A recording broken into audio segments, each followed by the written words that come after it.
Hello বন্ধুরা, তো আজ ছিল আমার 7 মাসের চেকআপ। তো আজ আমি 7 মাসের চেকআপের জন্য বেরিয়ে পড়েছি। আর এই যে দেখো, আর আমাদের বাড়িতে আমার ভাগ্নিও এসেছিল, তোর স্কুল ছুটি ছিল বলে। আর ওই যে দেখো, ওইদিকে তোমাদের দাদাভাইও বাইকটা বার করছে, তো আমরা বাইকে করেই যাব, বেশি দূর না, সামনেই।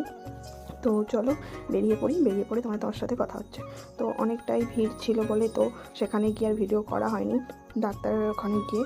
তো এখন এই যে দেখো, আমরা রাস হচ্ছিল, তো একটু রাসটাও দেখে নিলাম। তো আমাদের এখানকার রাস এই যে দেখো, খুব সুন্দর। আর তোমরা তো বুঝতেই পারছো যে রাস পূর্ণিমা কবেই চলে গেছে, আর আমি আজ ভিডিওটা পোস্ট করছি। তো কি বলো তো, ভিডিওগুলো এডিটিং করাই হয়েছিল না, তো শুধু পড়েই ছিল। তো সেই পড়েই ছিল যখন, তো ভাবলাম এডিট করে পোস্ট করেই দিই। তো এই যে দেখো, খুব সুন্দর কিন্তু সাজিয়েছে।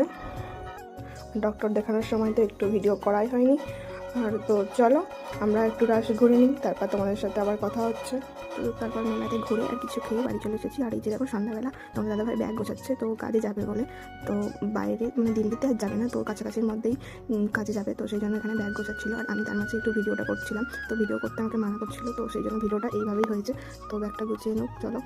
তো পরের দিন সকালে কাজে চলে যাওয়ার পর একটু আমার মন খারাপ লাগছিলো, তো যদিও বা অনেক দিন একসাথে ছিলাম। তো তারপর তো যাই হোক, বেশি দিনের জন্য না, কিছু দিনের জন্য যাচ্ছে, তো তারপরেই চলে আসবে।